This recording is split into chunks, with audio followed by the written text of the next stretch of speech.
Welcome back, guys, to the interview tutorials, and we are back with the second part for glide path. So let's see the practical approach. So how we can design the glide path. So it's not necessary, guys. We can do it in a different format as well. But I'm just using this format, and it's quite easy, and it's totally done by the brainstorming activity, guys. So no any certain format available for it, or else no any pre-designed format is there, so that we can design the glide path. So let's go with the definition. So here the definition says for the glide path is, so we got the target as 98% that need to be achieved, correct, but at certain time for 2 weeks, we will consider this as an 2 weeks. For 2 weeks the target was yet not achieved. Now our manager told us why the target was not achieved and just share us the glide path for next 2 weeks that you will certainly will you will guys will reach to the 98%. So this is the activity which we have received. So what I did, I just gone through my employee name and I just added their fair audit percentage of last 2 week. So if you want to know like what is fair audit percent, how we can calculate, you can go with my past videos wherein you will get to know how to get the fair audit percentage and all. So you will definitely get the understanding from that particular video. So I just added last 2 week fair audit percentage of my associates. Now I am identifying, I'm using one formula that is quotile.inc. I'll tell you guys how this formula will work. So I'm just deleting these two things and I'm just adding formula QUA quotile.inc. You can see this, and it will ask you the array which means the entire score. Don't take grand total, okay, and then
Harper Audio presents Super Life, the 5 forces that will make you healthy, fit, and eternally awesome, by Darren O'Lean. Read by Darren O'Lean and Matt Burns. Introduction. Hi, this is Darren O'Lean. I'm really psyched, but before I explain why, I want to tell you about when I saw the comedian Louis C.K. on one of the late-night talk shows. He'd just been on a plane, he said, when the attendant announced that Wi-Fi service was now available. The guy sitting next to him immediately began working away on his laptop, but after a few minutes, the Wi-Fi suddenly went off. "This is bullshit," the guy said angrily.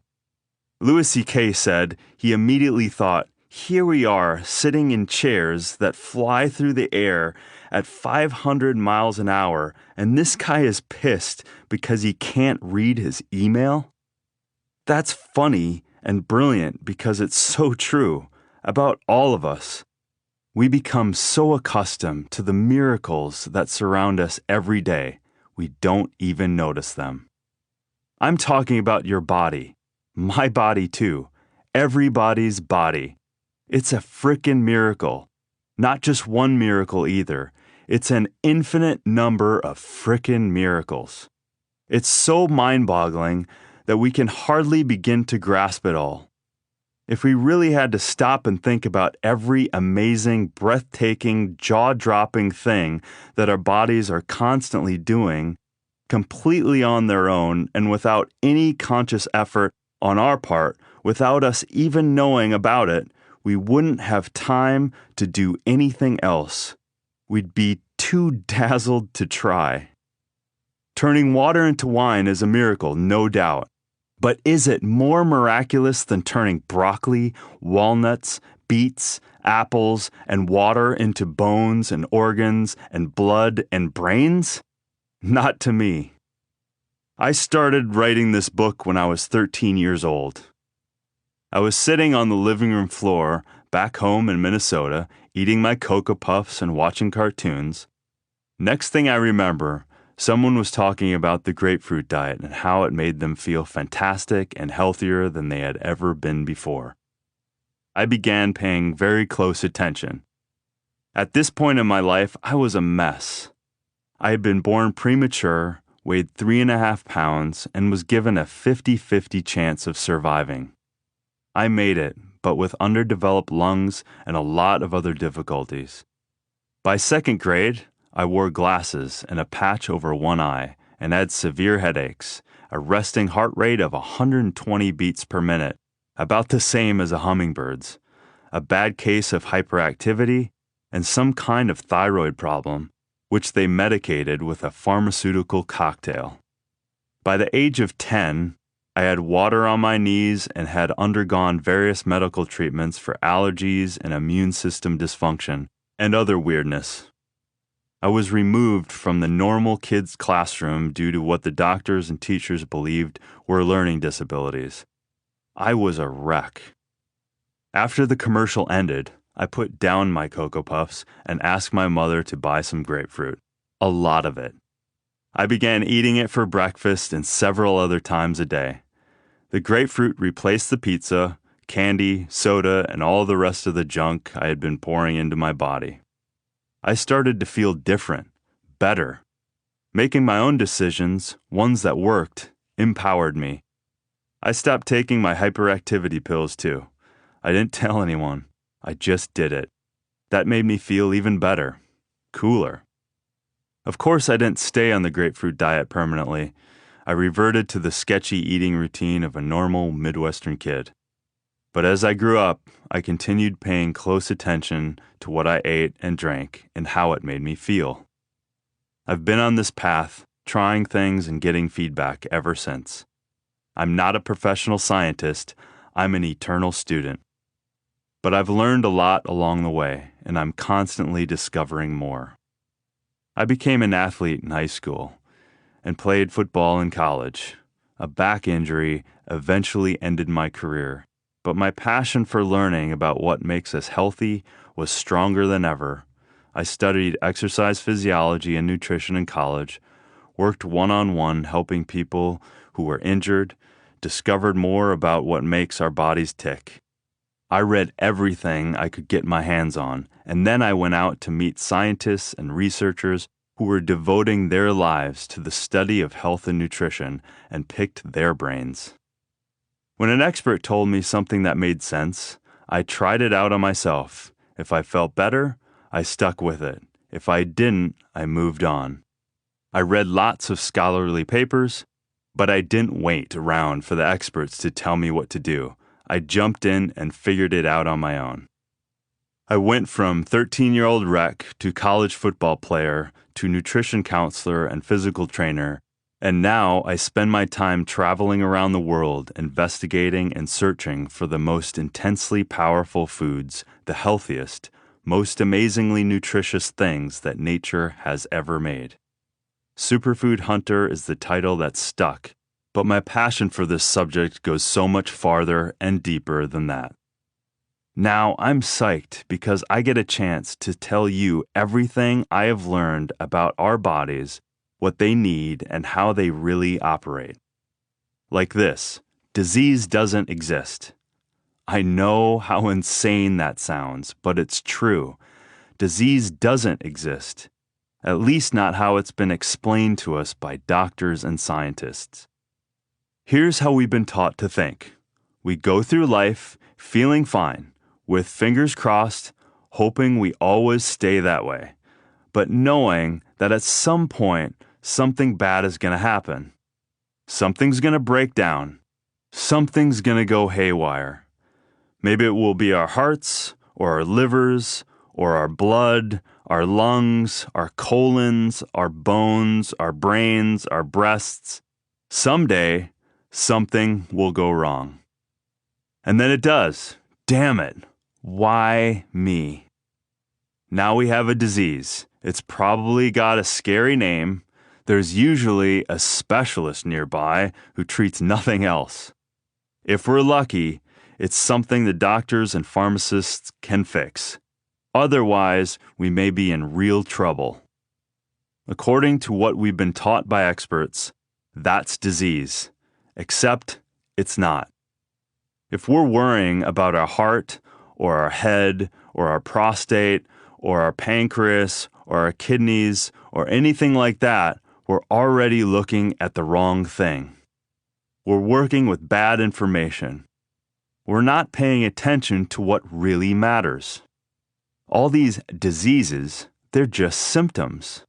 They are signs that something has been allowed to go wrong inside us. Once the symptoms get bad enough, they become genuine problems, true.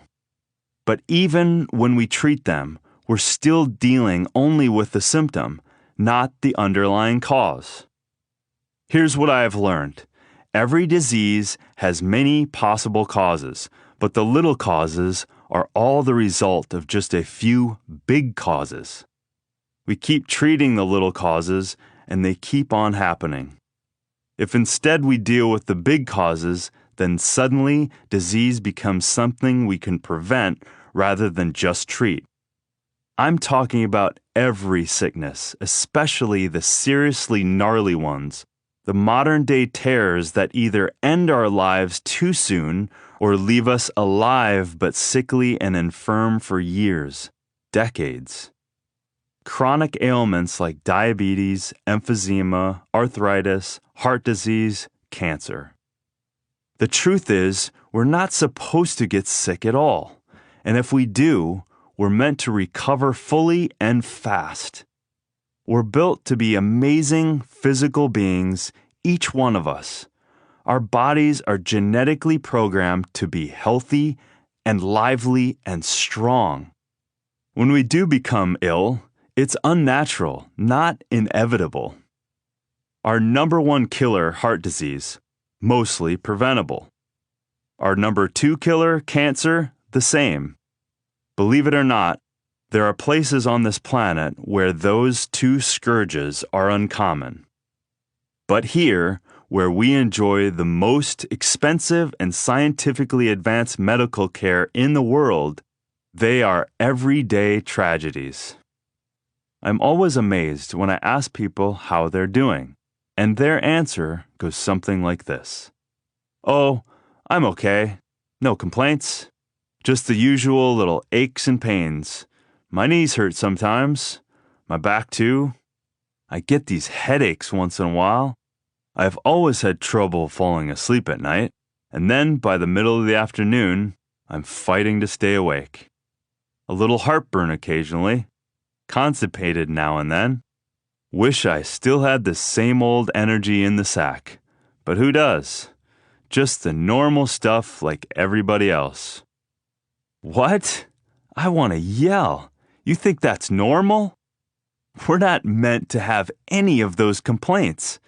We're built to feel great, full of energy and life. No headaches or backaches or stomach aches. No weariness, no digestive system distress, no uninspired sex, no joyless existence. We've somehow accepted that this is what it's like to be an adult. Wrong. So many people feel just slightly lousy and still think they're doing okay. Isn't okay good enough? You know what? This is the only lifetime we're getting, and okay is definitely not good enough.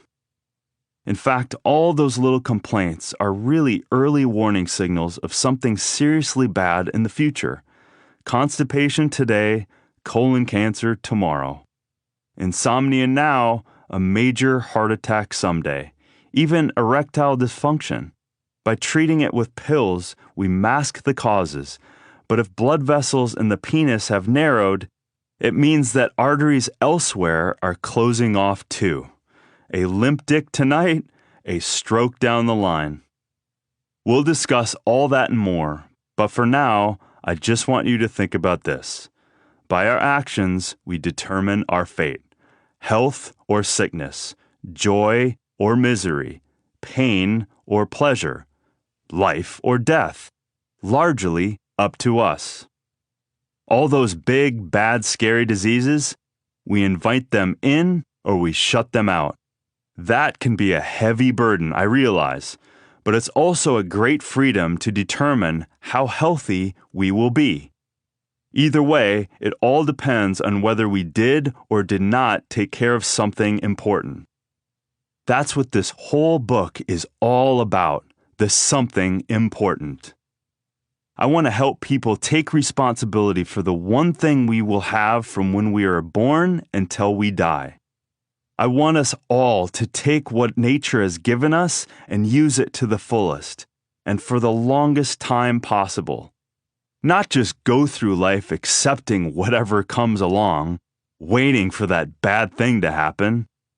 Because we can do a lot to prevent ill health, and we can feel great as we do it.